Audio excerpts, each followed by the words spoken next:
Good morning students, myself Ekta Yadav. आज हम पढ़ेंगे तृतीय अध्याय ऋतुचर्या अध्याय। तो हम चैप्टर पढ़ने से पहले हम मंगलाचरण गाएंगे।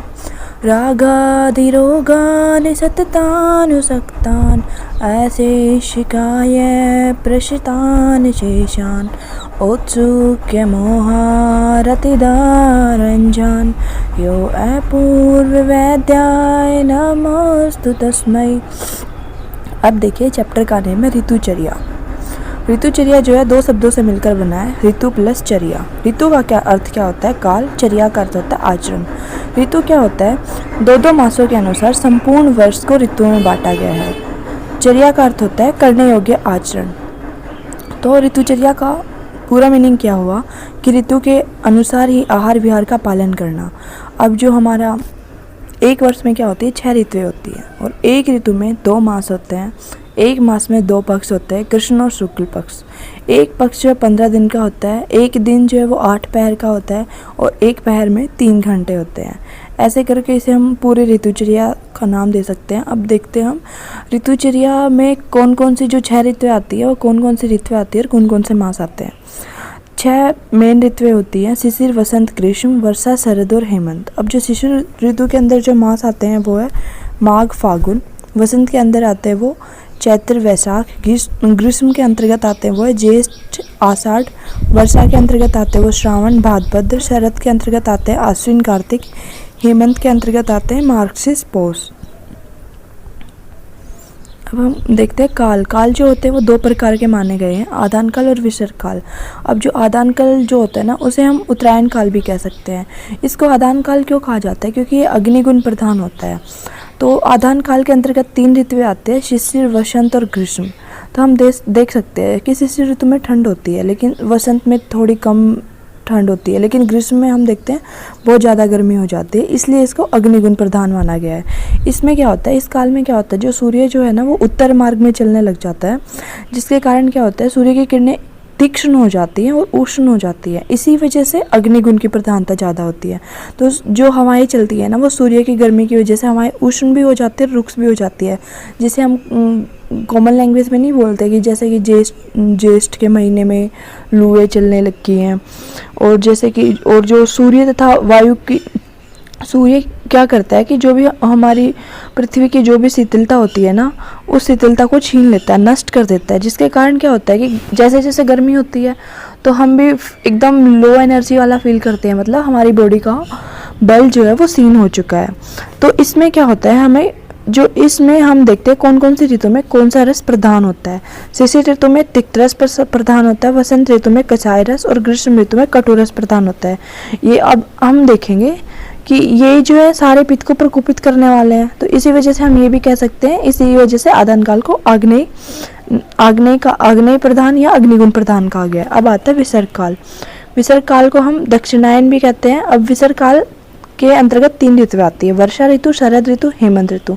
अब हम देखिए इसको हम, वो अग्निगुण प्रधान था ना, इसको सौम्य गुण प्रधान कह सकते हैं। देखिए वर्षा में भी बारिश होती है, शरद में भी ठंड होती है और हेमंत में भी ठंड होती है। तो मतलब एकदम ठंड का मौसम हो गया ना, तो इसको हम सौम्य का मतलब होता है शीतलता जहाँ हो, ठंडापन जहाँ हो। सौम्य जल को माना गया है, सौम्य का पर्याय जल होता है, जल सौम्य का पर्याय होता है। तो हम ऐसे कह सकते हैं कि विसर्ग काल में क्या हो गया, शीतलता होगी। अब क्या होता है, इसमें सौम्य होने के कारण क्या होता है, प्राणी मात्र को बल देता है। हमें ठंड में हम देखते हैं ना, हमें एकदम एनर्जी होती है, एकदम अच्छी खासी जठराग्नि होती है, खूब खाते पीते हैं।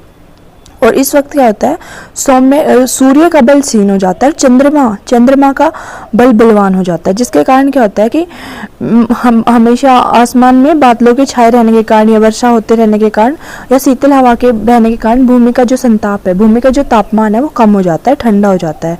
और जो वर्षा ऋतु में क्या होता है, वो स्निग्ध गुण वाला अम्ल रस और शरद ऋतु में लवण रस तथा हेमंत ऋतु में मधुर रस बलवान होते हैं। वर्षा ऋतु में क्या होता है कि अम्ल रस प्रधान होता है, शरद ऋतु में लवण रस और हेमंत ऋतु में मधुर रस। तो इसमें क्या होता है कि प्राणियों में देह तथा उनका बल बढ़ जाता है, इसलिए इसे विसर्ग काल कहते हैं। अब हम बलों का चयापचय देखते हैं। शीते अग्न्यम वृष्टिर मेघ अल्पम बलय मध्यम तु रोषयो। शीत ऋतु, हेमंत और शिशिर ऋतु में क्या होता है, प्राणियों में बल की स्थिति उत्तम रहती है, जिसकी वजह से 2 शरद तथा वसंत ऋतुओं में शारीरिक बल की स्थिति मध्यम कोटि की तथा वर्षा और ग्रीष्म ऋतु में बल की मात्रा अति अल्प होती है। तो यहाँ पे हम ऐसे देख सकते हैं कि जो हेमंत और शिशिर ऋतु होती है ना, उसमें प्राणियों का बल एकदम हाई लेवल पे होता है, मतलब बहुत अच्छी एनर्जी होती है। शरद और वसंत होती है उसमें मध्यम होती है, और ग्रीष्म और वर्षा होती है उसमें एनर्जी बिल्कुल डाउन हो जाती है। और उसके बाद आता है हेमंत ऋतु चिड़िया, देखते हैं हम। तो बलीन शीत संरोध देयन्ते प्रभलो अनल भवन्ते अल्पे अंधनो धातुन से पचेदा वायु नेरित अतो हिमे अश्विना सेवित स्वादु अम लवण अनृषान। हेमंत ऋतु में क्या होता है, काल स्वभाव के कारण क्या होता है, पुरुष अधिक बलवान रहता है। क्योंकि क्या होता है कि हमारे ठंड की वजह से क्या होता है, हमारे जो रोमकूप जो होते हैं ना, वो अवरुद्ध हो जाते हैं, जिसकी वजह से हमारी जठरा अग्नि जो होती है एकदम तीक्ष्ण हो जाती है, बलवान हो जाती है। और उसे क्या होता है, अगर उसे आहार रूपी ईंधन नहीं मिलता ना, तो वो हमारी सारे शरीर धातुओं को पचाने लग जाती है। तो इसलिए क्या होता है, हमें हेमंत ऋतु में वातनाशक मधुर अम्ल लवण रस वाले पदार्थों का सेवन करना चाहिए। इसीलिए तो हम देखते हैं कि ठंड में हमें उठते ही भूख लग जाती है, बहुत ज़्यादा खाते हैं। अब आता है ऋतु विपर्य। ऋतु विपर्य का अर्थ क्या होता है कि हम कई बार ऐसे देखते हैं कि ये जरूरी नहीं कि हेमंत ऋतु चिड़िया लिखा हुआ है तो इसी में ऋतु विपर्य होगा, नहीं, किसी भी ऋतु में हो जाता है। कि जैसे कई बार गर्मी में गर्मी नहीं हो रही है, सर्दी में सर्दी नहीं हो रही है, बारिश के टाइम पे बारिश नहीं हो रही है। तो ऐसी स्थिति में भी कोई जो चिकित्सक अच्छे चिकित्सक होते हैं, वो देश काल की सामयिक स्थिति के अनुसार ही ऋतुचर्या का निर्देश करेंगे कि आपको ये खाना चाहिए, ये पीना चाहिए, ऐसे आहार विहार ऐसे वर्णन करते हैं। अब हम देखते हैं कि जो हेमंत ऋतु जो होती है ना, उसमें क्या होते हैं, हमें नमकीन, तिक्त, सार, अम्ल, कटु रसों का और पर्याप्त घी, तेल का और इनसे बने हुए भोज्य पदार्थों का सेवन हितकर होता है। हम नहीं देखते जैसे कि जैसे जैसे ठंड हो जाती है तो हमारी जठराग्नि तीक्ष्ण हो जाती है, तो इसलिए हम स्निग्ध पदार्थ खाते हैं, जैसे घी, हम वो गोंद के लड्डू, तिल के लड्डू, गाजर का हलवा, ऐसी चीज़ें खाना शुरू कर देते हैं ना। वो इसीलिए होते हैं कि भाई वात का भी नाश होता रहे और हमारी जठराग्नि को, हमारे जो आहार रूपी ईंधन है उसको भी पर्याप्त ईंधन मिलता रहे। अब आता है प्रातःकाल के कर्तव्य। प्रातःकाल का कर्तव्य क्या होता है, हेमंत ऋतु जो होती है उसमें रातें लंबी होने लग जाती है। सर्दियों में रातें नहीं कहते कि रातें बड़ी होने लगी हैं। तो हमें क्या होता है, जब हम जैसे ही सुबह उठते हैं तो हमें भूख लगने लग जाती है, क्योंकि जठराग्नि तीक्ष्ण होती है उस टाइम पे। तो हमें क्या करना चाहिए, हमारे मल मूत्र को त्याग करने के बाद शौच आदि क्रिया से निवृत्त होकर के दत्तवन आदि करके हमें मधुर अम्ल लवण रस वाले पदार्थों का सेवन करना चाहिए और जलपान करना चाहिए। और हमें इस ऋतु में वातनाशक तैलों की मालिश करनी चाहिए। और जो भी पहलवान है उनके साथ कुश्ती लड़नी चाहिए, या फिर पादाघात लंगड़ी लगानी चाहिए, या कुछ भी व्यायाम वगैरह उससे करना चाहिए। क्योंकि हम खाते खाते रहेंगे तो हमारे फैट बढ़ जाएगा, तो हमें हेल्दी रहने के लिए व्यायाम भी करना चाहिए। अब स्नान आदि विधि में क्या करेंगे, जब भी हम उसके सैले द्रव्य, कषाय वाले द्रव्य, आंवले आदि का कल्क जो है वो हमने अभ्यंग की चिकनाहट को दूर करने के लिए लगाया था, उन्हें करके और फिर हम स्नान करेंगे। फिर क्या करेंगे, शरीर को मोटे तलिए से पूछ करके कुमकुम, कस्तूरी आदि उष्ण गुण प्रधान द्रव्यों का लेप लगाएंगे। उष्ण गुण प्रधान द्रव्य क्यों, क्योंकि ठंड का मौसम है, तो हम उन द्रव्यों का लेप लगाएंगे ना, जिससे हम ठंड से बच सकें। और एगरू की धूप का सेवन करेंगे और भोजन करेंगे। अब क्या होता है कि भोजन में घी तेल में भुना गया मांस स्वस्थ प्राणियों के मांस का होना चाहिए। हमें गुड़ से बने पदार्थ, स्वच्छ मद या सामान्य मद, गेहूं का आटा, उड़द की दाल आदि का सेवन करना चाहिए। और इन दिनों हमें क्या होता है कि हमें हाथ आदि धोने के लिए, इवन पीने के लिए भी गुनगुना पानी मतलब उष्ण उदक का सेवन करना चाहिए। और हमें परिवार ऊनी कंबल और अपने मतलब ठंड से बचने के लिए जो भी गर्म कपड़े होते हैं वो हमें पहनने चाहिए।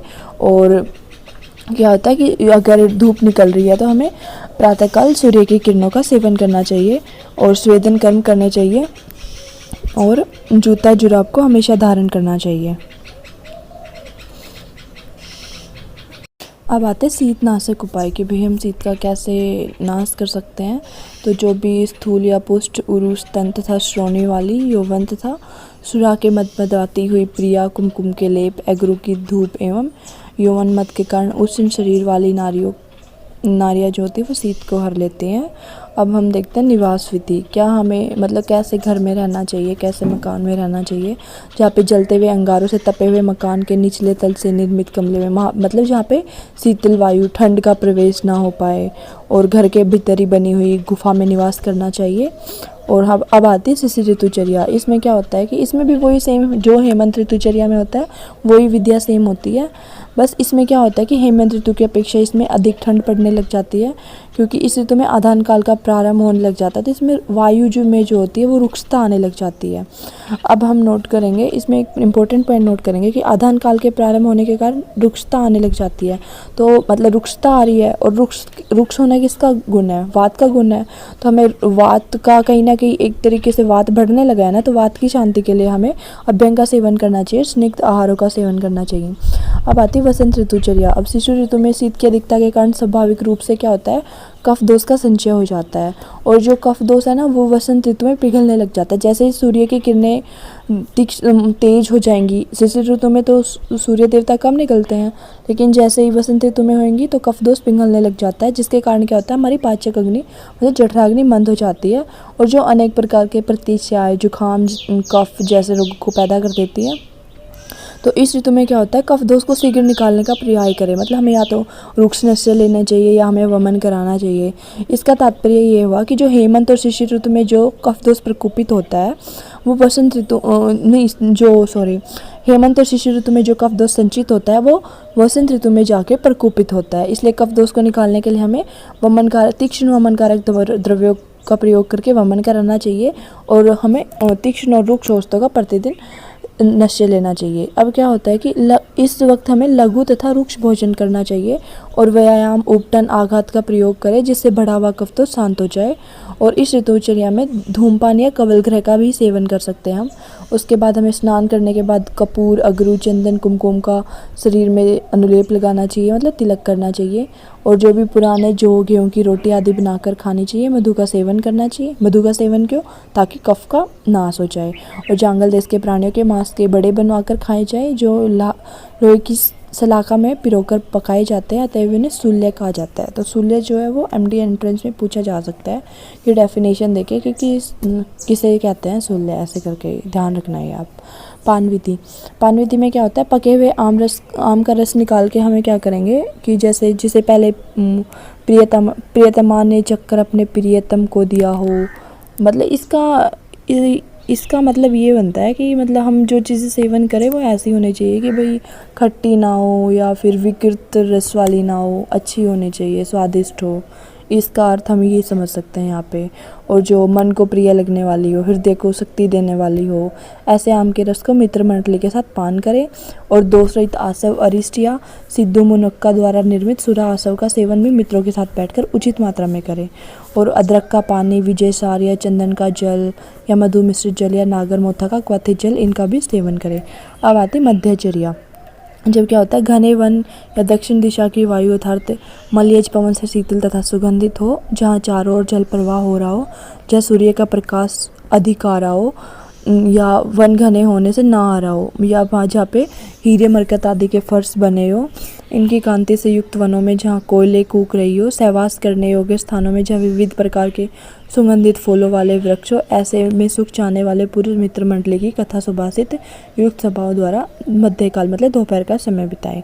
अब वसंत ऋतु के अपथ्य क्या है, मतलब जो हमें नहीं खाने चाहिए, गुरु, देर से पचने वाले भक्ष्य पदार्थ, ठीक है, शीतल पदार्थों का सेवन नहीं करना चाहिए, दिन में सोना, दिव्या सपन, दिन में नहीं सोना चाहिए वसंत ऋतु में।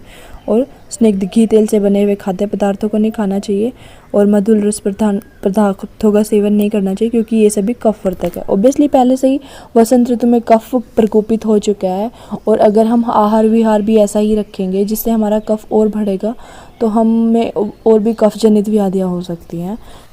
अब हम इसमें पढ़ेंगे ग्रीष्म ऋतुचर्या।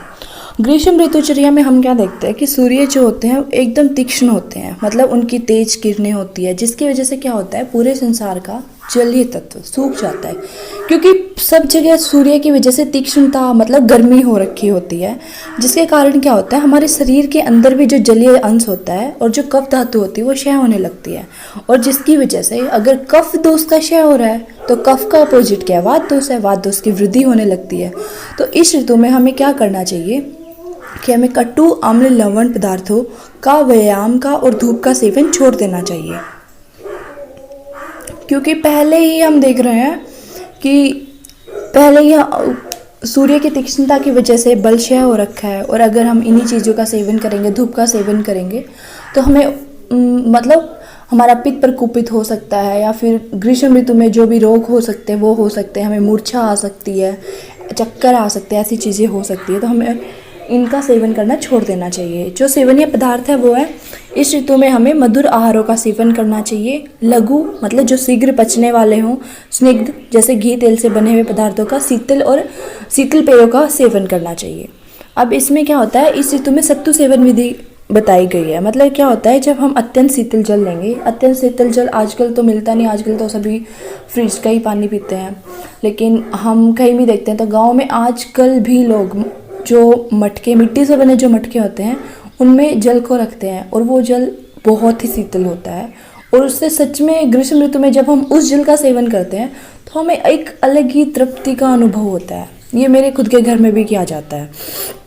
तो अगर हमें, हाँ, सत्तुओं का भी सेवन किया जाता है। सत्तुओं का सेवन क्या होता है, सत्तू जो होते हैं ना, उसमें चीनी मिला के और उसमें शीतल जल मिलाकर और फिर उसको चाटा जाता है। तो इससे एक तरीके से ये हो सकती है, हमारे शरीर को शीतलता प्रदान करता है।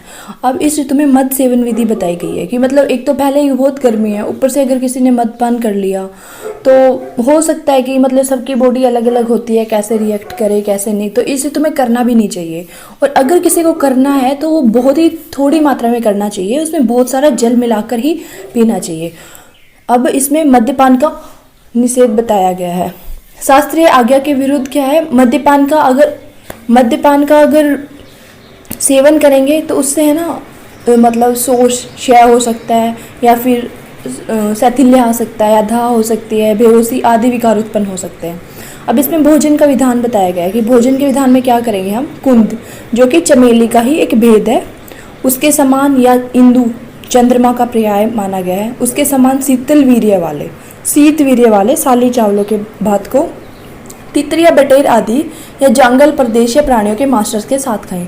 मतलब यहाँ पे भोजन का विधान बताने का मतलब ये है कि हमें ऐसे पदार्थों का सेवन करना है जो हमें शीतलता प्रदान करें। जो हम ग्रीष्म ऋतु में पहले ही इतनी उष्णता हो रही है, उस उष्णता से बचने के लिए हमें शीतल पदार्थों का सेवन करना है।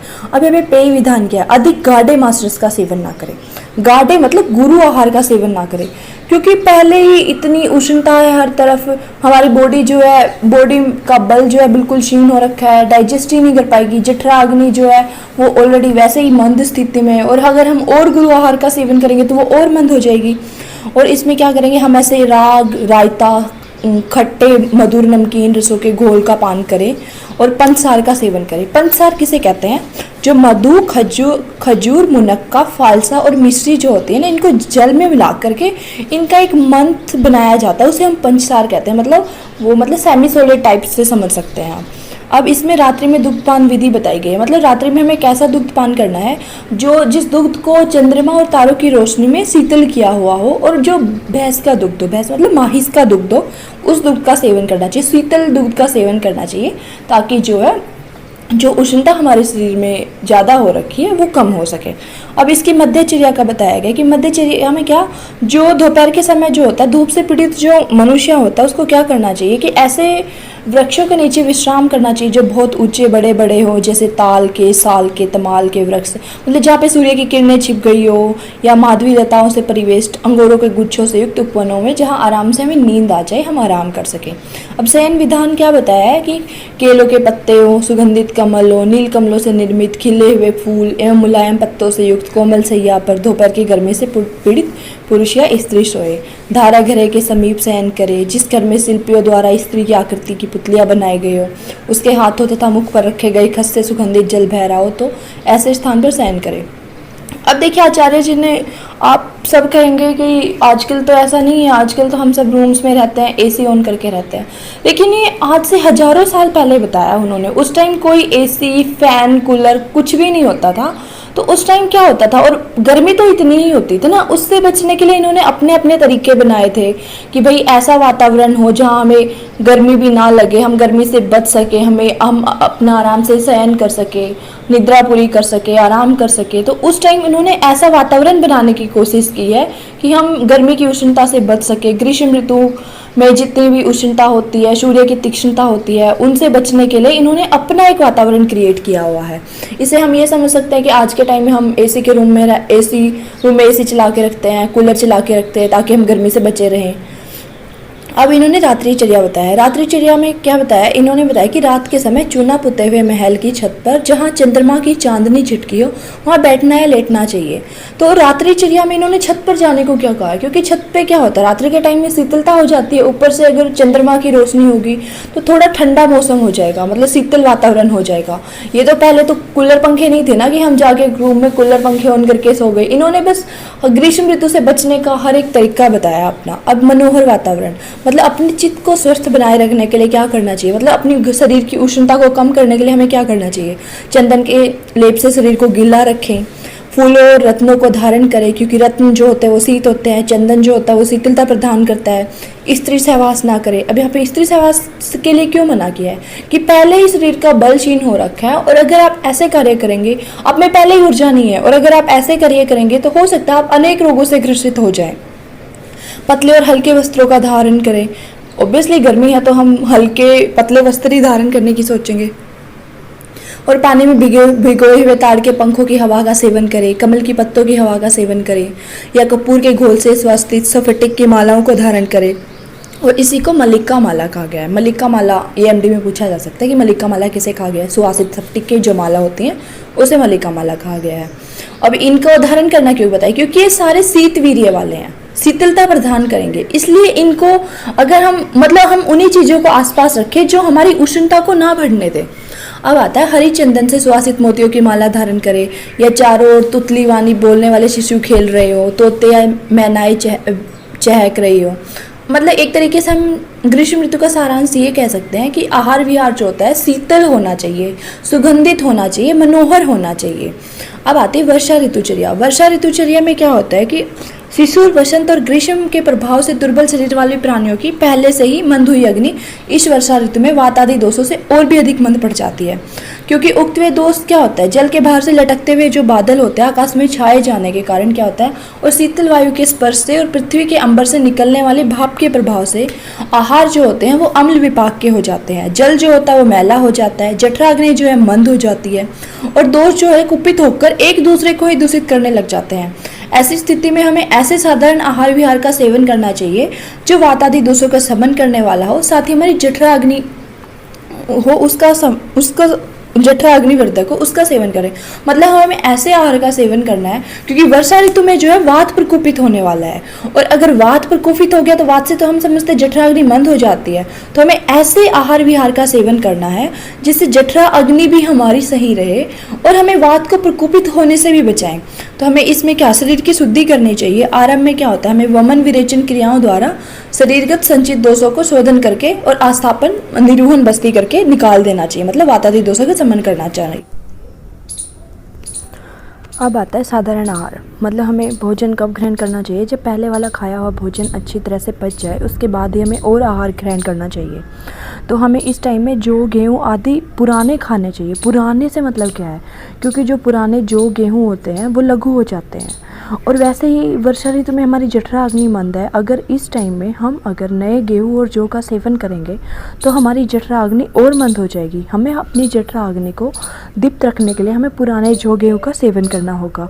अच्छी तरह से पकाए हुए छोके हुए मांस का सेवन करना चाहिए। दालों का जूस मतलब दाल का पानी पीना चाहिए ताकि जठरा अग्नि प्रदीप्त होए। पुराना मधु, पुराने आसिव, अरिष्ट, मस्तु इनका सेवन करना चाहिए। और इन दिनों वर्षा का जल जो है ना वो हमें जो आकाश से बरसता है वो जल हमें किसी पात्र में इकट्ठा कर लेना चाहिए। एकदम स्वच्छ होना चाहिए, उसी जल का सेवन करना चाहिए या फिर हमें जल को गर्म करके और फिर उसे शीतल करके उस जल का सेवन करना चाहिए। अब दुर्दिन वर्ड आया। दुर्दिन का अर्थ है यहाँ पे जिस दिन अधिक बादल छाए हों, मतलब जहाँ पे पर्याप्त मात्रा में उस दिन हमें क्या करना चाहिए? जिस दिन अधिक बादल छाए हों उस दिन हमें अम्ल रस वाले पदार्थों का सेवन करना चाहिए, लवण पदार्थों का सेवन करना चाहिए, स्निग्ध पदार्थों के मतलब सूखे चबैना, चने वगैरह का सेवन करना चाहिए। और क्योंकि ये पदार्थ लघु होते हैं और शीघ्र पच जाते हैं। और सेवनीय व्यवहार क्या है कि बारिश का मौसम है, कीट मकोड़े, पतंगे, कीड़े मकोड़े ये सब बाहर निकलते हैं, तो इनसे बचने के लिए हमें नंगे पैर नहीं घूमना चाहिए और हमें ऐसे स्थान पर रहना चाहिए, मतलब छत पर हमें ऐसे स्थान में खुले स्थान पर रहना चाहिए। अब आता है त्याज्य विहार। इस टाइम हमें कौन सी चीज़ें हैं जिनका त्याग कर देना चाहिए। नदी के जल का सेवन नहीं करना चाहिए, क्योंकि वर्षा ऋतु का जो जल पृथ्वी पर आता है और वो अशुद्ध होकर नदियों में मिल जाता है, तो वर्षा ऋतु में नदियों का जल बहुत ज़्यादा विकृत हो चुका होता है। मट्ठा या छाछ नहीं पीना चाहिए, सत्तू का सेवन नहीं करना चाहिए, दिन में सोना नहीं चाहिए। क्यों? दिव्य सपन को क्यों मना किया गया है? क्योंकि इस ऋतु में कफ का समन होने वाला है, कफ दोष का समन होने वाला है, और अगर हम दिन में सोएंगे तो हमारा कफ और बढ़ जाएगा, उसका समन कैसे होगा? और अधिक परिश्रम नहीं करना चाहिए, धूप का सेवन नहीं करना चाहिए। अब आती है शरद ऋतुचर्या। अब शरद ऋतुचर्या में क्या होता है, वर्षा ऋतु में पानी से भीगे हुए वातावरण में शीता युक्त प्राणियों के शरीर में पित्त का संचय होने लग जाता है। इसके बाद क्या होता है, शरद ऋतु के एकाएक आ जाने पर क्या होता है कि प्राणियों के शरीर में ना वर्षा काल में संचित हुआ पित्त, जो वर्षा काल में जिस पित्त दोष का संचय होता है वो शरद ऋतु में कुपित हो जाता है। किसकी वजह से? सूर्य की किरणों की वजह से। उस पर विजय प्राप्त करने के लिए हमें पित्तजनित विकारों को पैदा ना हो, इसलिए हमें विरेचन करवाना चाहिए या रक्तमोक्षण करवाना चाहिए, तिक्त घृत का सेवन करना चाहिए। अब आती है आहार विधि। इसमें हमें आहार विधि मतलब ऐसे पदार्थों का सेवन करना चाहिए जिससे पित्त का समन हो, जैसे कि तिक्त, मधुर और कषाय रस प्रधान का, और भूख लगने पर थोड़ी मात्रा में खाना चाहिए, और शाली के चावल, मूंग, मिश्री व खांड, आंवला, परवल आदि का सेवन करना चाहिए। अब आता है हंसोदक निर्देश।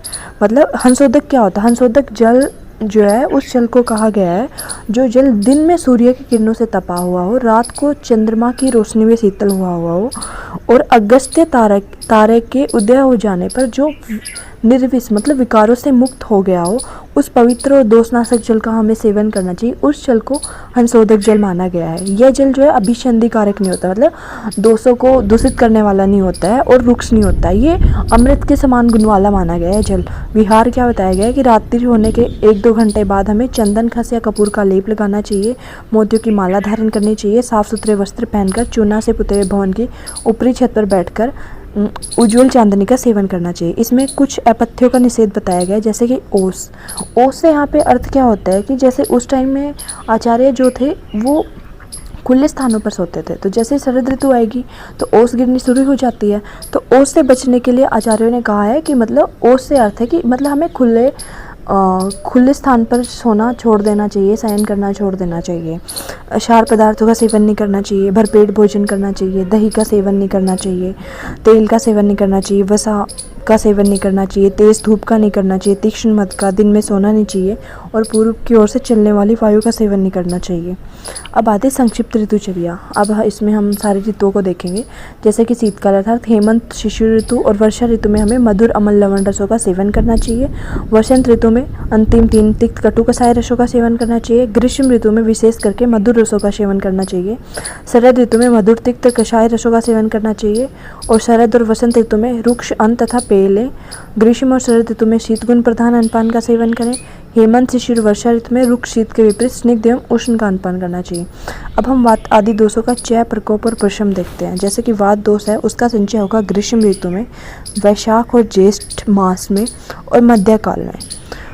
पित्त का संचय होगा वर्षा ऋतु में और भाद्रपद आश्विन मास में और दिन के चौथे पहर में। कफ का संचय होगा हेमंत ऋतु में, पोह और माघ मास में और उष्णकाल में। अब वात का प्रकोप होगा वर्षा ऋतु में और श्रावण मास में और अपराह काल में। इसका समन होगा शरद ऋतु में, कार्तिक और मार्गशीर्ष मास में और अर्धरात्रि काल में। पित्त का प्रकोप होगा शरद ऋतु में, कार्तिक और मार्गशीर्ष मास में, अर्धरात्रि काल में। पित्त का समन होगा वसंत ऋतु में, फागुन, चैत्र और पूर्वा काल में। कफ का प्रकोप होगा वसंत ऋतु में, फागुन, चैत्र मास में और पूर्वा काल में, और इसका शमन होगा वर्षा ऋतु में, श्रावण, अपराह काल में।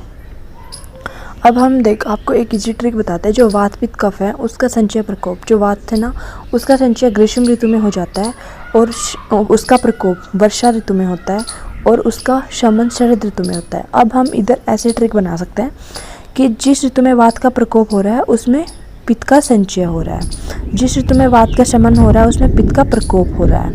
अब आगे हम कफ का देखते हैं। कफ का जो संचय हेमंत ऋतु में होगा, लेकिन जिस ऋतु में पित्त का शमन हो रहा है उस ऋतु में कफ का प्रकोप हो रहा है और जिस ऋतु में वात का प्रकोप हो रहा है उस ऋतु में कफ का शमन हो रहा है। इस तरीके से मतलब जहाँ कफ का प्रकोप होगा, नहीं सॉरी, जहाँ वात का प्रकोप होगा वहाँ कफ का शमन हो रहा है। मतलब वात और कफ एक दूसरे के अपोजिट है ना, इसलिए। अब रसों सेवन का निर्देश बताया गया है कि हमें सभी रसों को प्रतिदिन सेवन करना चाहिए। जिस ऋतु में जिस रसों के सेवन का निर्देश दिया गया है उस ऋतु में उस रस का अधिक सेवन करना चाहिए, ताकि उस ऋतु में वो दोष प्रकोपित ना हो, दोषों का शमन होता रहे और हम रोगों से ग्रसित ना हों। अब ऋतु संधि क्या होती है? ऋतु संधि का मतलब होता है दो ऋतुओं का जोड़। दो ऋतुओं का जोड़ कैसे? जैसे कि जो ऋतु चल रही है उसका अंतिम सप्ताह और आने वाली जो ऋतु उसका प्रथम सप्ताह, मतलब 15 दिनों का जो काल माना गया ना, उसे हम ऋतु संधि कह सकते हैं। अभी जैसे श्रावण मास है, श्रावण के बाद